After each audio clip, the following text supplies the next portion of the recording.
Ensuite, le débat controverse.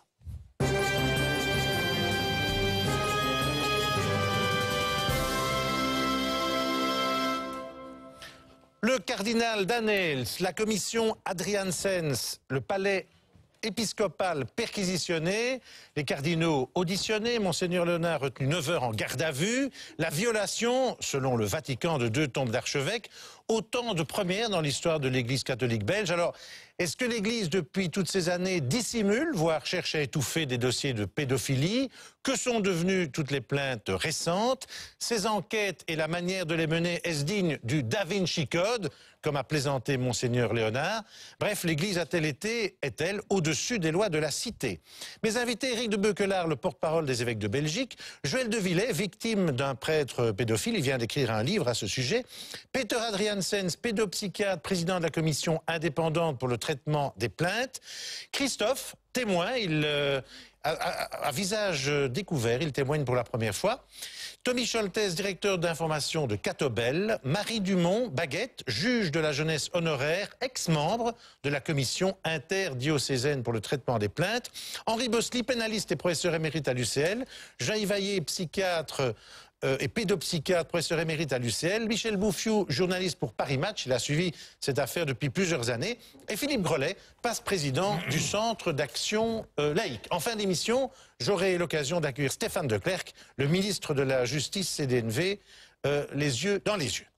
Alors, première question, je me tourne bien entendu vers le porte-parole des évêques.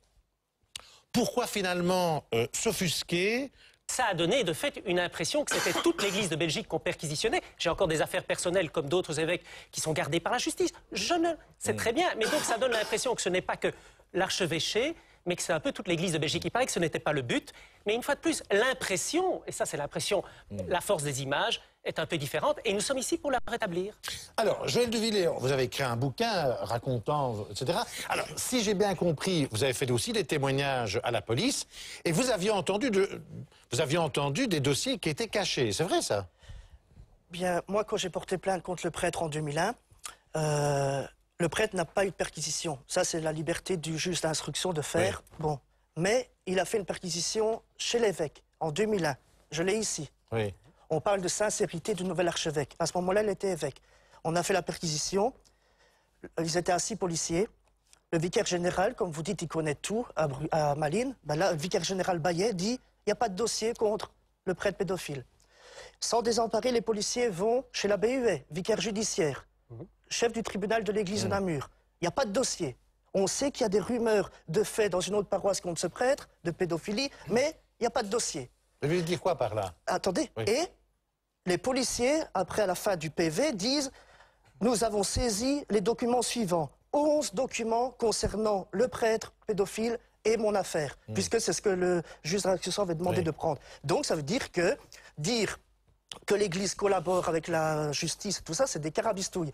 Et dire pourquoi on a pris toutes les armoires et tout ça, il ne faut pas faire croire que quand la police arrive avec un mandat de perquisition, l'évêque ou le vicaire général va dire, voilà, les dossiers des prêtres pédophiles sont là. Vous voulez dire que certains dossiers étaient cachés? Oui. Mais il n'y a pas eu de poursuite judiciaire pourtant, pourquoi? Mais si... Qu'est-ce qu'il n'y a pas eu de poursuite judiciaire? Vous parlez toujours de mon procès, vous n'y connaissez rien. Non, mais je vous pose la question. Non, mais dans Dac le mal de cette semaine, vous avez dit que j'ai fait appel au procès parce que j'ai perdu en première instance. Je n'ai jamais fait appel parce qu'il n'y a pas encore de jugement. Alors, si vous ne connaissez rien en dossier, taisez-vous. Mais à votre avis, il y a des dossiers... Renseignez-vous. Il y a des dossiers cachés pour vous. Oui, donc, quand il y a eu cette... Donc, il y a certaines personnes qui ont dû dire ça aux enquêteurs, j'imagine. Mais moi, je l'ai dit. Ah, ben vous l'avez dit déjà, oui, mais, voilà. Non, mais pas... Écoutez, monsieur Vrébos, je l'ai dit, voilà la preuve, je l'ai dit en 2007, je ne l'ai pas dit aujourd'hui. Et d'autres l'ont dit aussi, vous pensez? Oui, mais moi, je l'ai dit en 2007 au parquet de Namur, j'ai la lettre ici, parquet du procureur. On va pas faire l'enquête ici. Je leur ai dit, c'est caché à la cathédrale de Namur. Donc, ma question, si déjà on a sur notre plateau un témoin qui a déjà dit ça, j'imagine qu'il y en a eu d'autres, et donc alors j'imagine, un peu naïvement, que les enquêteurs ont essayé de chercher en ouvrant les armoires, et alors ils ont, peut-être que quelqu'un leur a dit, mais là je dis n'importe quoi, quelqu'un leur a dit que c'était peut-être dans un tombeau du cardinal Sunet, j'en sais rien. Donc, est-ce que le fait d'avoir été tenté d'aller voir si quelque chose était caché, est-ce que ça vous choque aussi, ou bien ça fait partie aussi de la perquisition? Le juge a tous les droits. Maintenant, le justiciable a le droit aussi d'avoir son impression, et il est clair, une fois de plus, que par rapport à la souffrance d'un monsieur de Villers ou d'autres, ceci n'est rien du tout. Nous l'avons dit, nous le redisons, soyons bien clairs. Maintenant, d'apprendre qu'on puisse être soupçonné d'avoir été de nuit, je ne sais pas, caché dans un tombeau d'un archevêque... Ça, c'est Da Vinci Code, vous êtes d'accord avec Monseigneur Léonard? C'est le style de Monseigneur Léonard de dire ça, mais c'est vrai que moi, quand je l'ai appris, j'ai dû me le faire répéter 2 fois. Je pensais d'abord, je dis, allez, si. Bon, maintenant, j'attends que la justice explique. C'était peut-être une bonne cachette, évidemment. Mais écoutez, j'attends que... Ici, c'est au parquet de dire, et il prendra son temps, et nous ne nions pas son droit. Mais on a quand même le droit de se dire, oui, on est surpris. Michel Bouffiou, ça c'est un peu trop loin d'aller fouiller dans des tombeaux. Moi je ne trouve pas. Enfin, ils ont introduit une petite caméra dedans. Je pense que bon, voilà. Je crois que le problème n'est pas là. C'est pas la petite caméra, c'est s'imaginer qu'on n'est plus caché. Oui, d'accord. Eh bien, je crois que le témoignage de M. De Villers est tout à fait clair. Donc, il y a des enquêteurs qui se rendent dans le cadre de son dossier pour faire une perquisition. Ils demandent s'il y a des documents le concernant et on répond qu'il n'y en a pas et les enquêteurs le trouvent. Comment on appelle ça? C'est quand même cacher des documents à la justice. Je ne connais Alors, pas cette avant de parler... C'est l'émotionnel, c'est ça. Non, mais écoutez, on verra que la justice fasse son travail. Avant de parler de la commission et de cette problématique, un témoignage, c'est celui... Perquisition de la totalité des travaux. Il faut une proportionnalité. J'aurais trouvé normal une convocation par le juge d'instruction, par exemple, qu'il aurait voulu tous les dossiers dans lesquels le cardinal est mentionné. Oui, je trouve normal. Oui, mais une naïveté incroyable. le plus jeune le lendemain, ils avaient disparu. Le plus jeune des victimes. Le plus jeune le des lendemain, victimes. ils avaient disparu. Attendez. Le plus jeune des victimes a 40 ans. Est-ce qu'on peut avoir du respect pour les adultes dans ce pays? Des réactions de centaines de personnes qui disent « je travaille dans les médias ». Dans la justice, la police, le monde médical, qui va lire le dossier? Moi, je dis cet argument, c'est de la foutaise, de dire il y a la vie privée de la victime.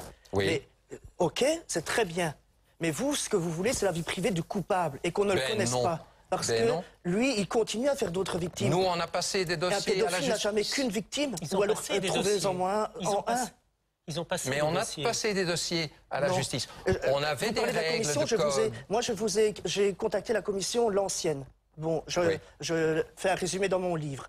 Mais je vous ai contacté le 9 juin. Mail ici, jamais de réponse. Ah, bien sûr. On a on a 500 dossiers en 8 semaines. Et une des règles de la déontologie interne était qu'on ne pouvait pas interférer dans des dossiers qui étaient déjà en cours d'analyse à la justice. Tommy Scholtes, pas mal de réactions en direct du public. Alors, c'est vrai que tous ces dossiers qui arrivent, toutes ces plaintes, est-ce que ça ne montre pas quand même que il y avait une situation catastrophique à ce niveau-là dans l'Église catholique, puisqu'aujourd'hui les gens en parlent et que les dossiers affluent à tel point que la commission ne peut même plus répondre. Est-ce que pour vous, c'est quand même pas... C'est tout à fait une catastrophe, quoi. C'est catastrophique. Mais que l'Église a étouffé. Mais ça, c'est encore à examiner. C'est bien ça le problème. Pendant des années, il y a eu des choses qui se sont passées. Il y a des choses qui se sont étalées sur des dizaines d'années. Je pense que c'était accepté dans l'Église. On trouvait normal ce qui se passait. Non.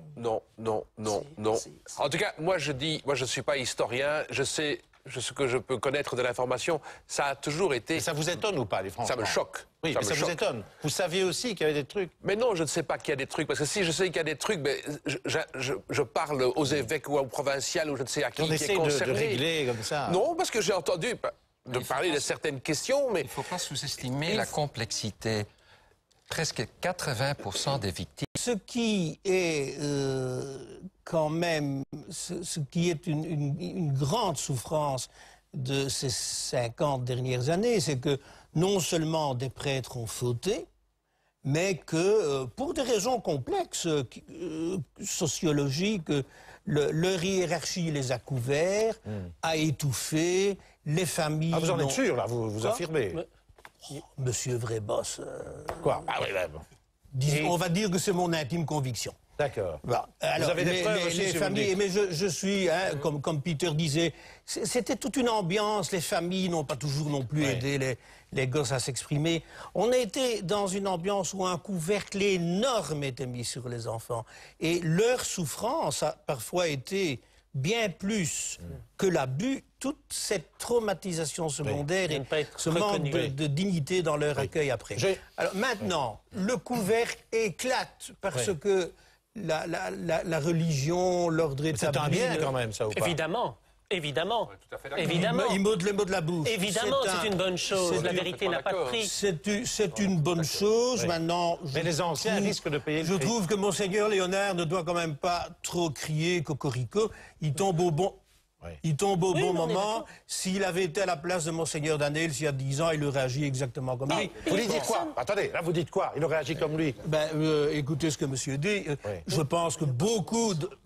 Mais en même temps, Personne vous ne savez, crie dans cocorico. tout... Bon, Personne ne crie cocorico. c'est une impression. Oui, je devinais. Moi, ce que j'aimerais dire à l'argument des prêtres, il y a encore eu un témoignage comme ça du doyen d'Arlon dans le soir de hier, dire ça se passe partout ailleurs, dans les camps de jeunesse, tout ça, dans les institutions d'enseignement. C'est pas de raison. Mais on ne dit rien. Mais c'est pas de raison. Oui, voilà. Donc, s'ils savent que ça se passe ailleurs, qu'ils le dénoncent. Bon, mais dans le cas de prêtres pédophiles, bon, vous avez fêté l'année du sacerdoce cette année. Le prêtre est un autre Christ. Oui. Donc, pour moi, croyant, comme je l'étais depuis l'âge de 8 ans, je me suis fait violer par le Christ.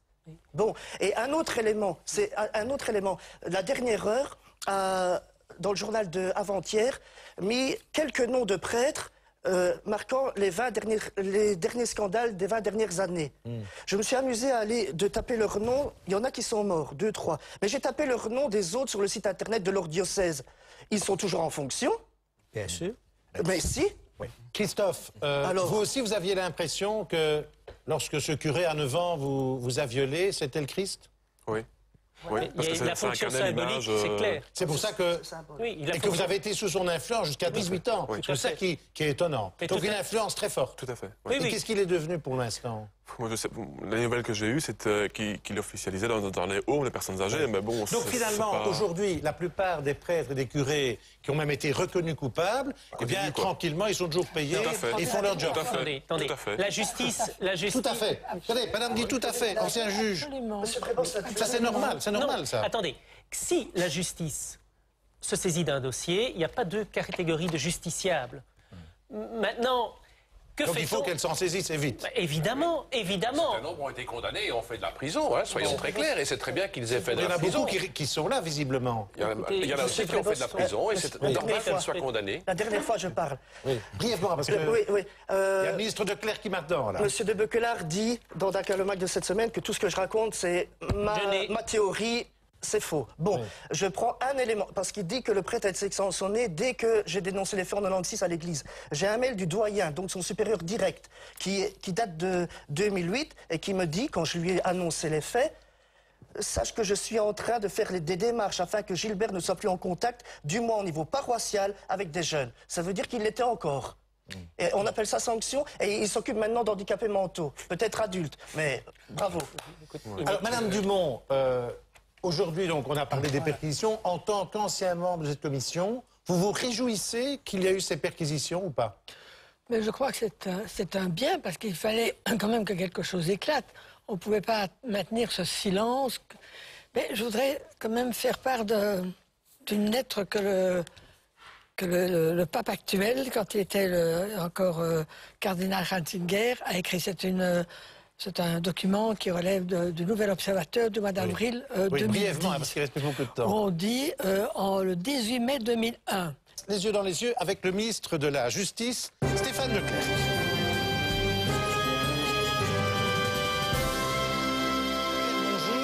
Bonjour. Alors, dites-moi, le Vatican est furieux. Hein, il accuse votre justice d'avoir empêché de manger et de boire les évêques pendant 9 heures.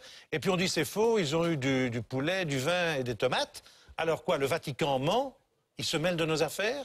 Ça vous choque? C'est une déclaration personnelle de M. Bertone, et donc c'est pas un incident diplomatique. Il s'est basé sur des éléments qui sont faux. Donc il faut relativiser cette intervention. Donc c'est passé. C'est passé. Alors, est-ce que vous regrettez le contrat qui a été fait entre le parquet et la fameuse commission dont on a parlé pendant l'émission? Est-ce que l'Église est au-dessus des lois? Est-ce que vous avez fait un cadeau à l'Église? Il n'y a pas de contrat. Il y a le respect mutuel de la justice qui doit faire son travail. Et de l'autre côté, il y a ce monde religieux, l'Église catholique, qui prend en main une problématique qui est vraiment très difficile à gérer. Et j'ai essayé d'anticiper pour essayer de faciliter le travail de la justice au maximum. J'ai anticipé parce que je savais qu'il y aurait des problèmes un jour. Oui. Et il n'y a pas de contrat, il y a simplement des accords, disons des discussions pour faciliter le transfert des dossiers de cette commission à la justice. Et en même temps, j'ai demandé au Collège des procureurs généraux, le jour qu'il y a des problèmes sur la politique criminelle, parce que c'est un phénomène, c'est pas un seul dossier, c'est un phénomène. Bien sûr, et ils abondent. Et du moment qu'il y a des problèmes, il faut faire l'analyse et il faut essayer de formuler les conclusions sur cette problématique dans sa généralité. Donc il n'y a pas de contrat, il y a, disons, une demande de travailler à fond sur toute la problématique. Est-ce que ce n'est pas uniquement le pouvoir judiciaire dans un pays démocratique qui est habilité à recueillir des informations, à faire des enquêtes? Mais c'est clair, c'est l'évidence même, et c'est repris à 10 fois dans les textes qui ont circulé. Donc c'est la justice qui doit faire son travail. Mais en même temps, il y a aussi dans la Constitution que les cultes, l'Église catholique a une responsabilité en interne. Ils doivent faire des nominations, ils doivent gérer. Et donc une commission administrative est utile et nécessaire, et est possible. Mais vous sans savez, aucun débat. Tous les membres de l'ancienne commission avaient démissionné, on l'a encore vu ce midi, parce que l'Église ne donnait pas de réponse. Parce qu'on voulait étouffer. Moi, j'ai eu le contact avec le professeur Adriaansens. Le nouveau président. Oui, et donc je connais la problématique de la délinquance sexuelle. Je sais que seulement en 85, ils ont commencé dans un milieu scientifique à développer toute la problématique qui n'existait pas auparavant. Je sais en 95 que j'ai vécu toute cette période, qu'il y a eu le dossier du trou et qu'il y a vraiment eu une crise énorme. Et maintenant, nous avons une nouvelle crise, et donc en respect, avec tout le respect que je dois au professeur Adrien, j'ai dit, voilà, nous devons, avec la justice, essayer de faire le maximum pour chaque dossier individuel. Donc donnez-nous les dossiers, et en même temps, nous allons voir comment on peut encore davantage aider, non pas seulement la justice et donc les dossiers individuels, mais aussi les victimes, parce qu'il faut avoir le respect pour les victimes. Parce que le monde judiciaire a évolué. C'est pas simplement dire coupable, non coupable, c'est en même temps gérer la problématique des victimes d'une manière tout à fait... Les perquisitions du juge d'instruction, c'est la justice qui reprend la main totalement? Qui fait ce qu'elle doit faire. Il n'y a aucune discussion possible là-dessus. Il y aura le contrôle par après. C'est clair que le code judiciaire et toute la procédure prévoient les possibilités pour ceux qui ont un intérêt à intervenir dans la procédure et pour faire l'analyse, est-ce que c'est la proportionnalité, etc. Donc tout ça, c'est normal, c'est classique, c'est bien. Mais en même temps, il faut savoir qu'il faut gérer la problématique de la victime. Et donc il y a toute une nouvelle manière de gérer la manière de la médiation, gérer avec le secret professionnel, voir comment on peut vraiment faire avancer la problématique de la victime, et donc il faut essayer d'avoir un peu d'espace pour ce genre de problématique. Quand certains disent que les cardinaux, les évêques ont été séquestrés pendant cette perquisition, c'est exagéré? C'est faux. C'est faux, c'est pas vrai. L'Église n'est pas au-dessus de la loi? Ben non, c'est clair. Donc, qui dit que l'Église est au-dessus de la loi? Donc ce qui s'est passé ne vous choque pas, c'est normal? Ben non, la justice fait ce qu'elle doit faire. Moi, j'ai essayé d'anticiper d'une certaine manière en disant, voilà, passons les dossiers d'une manière correcte et en même temps, soyons lucides, parce que c'est une problématique qui est grave. Et donc, il faut gérer cette problématique en toute ouverture d'esprit. Et donc, le Vatican exagère complètement? Je répète pour la troisième fois. Vous voulez absolument que je dise autre chose? Ça fait le tour du monde, hein? Mais non, c'est faux.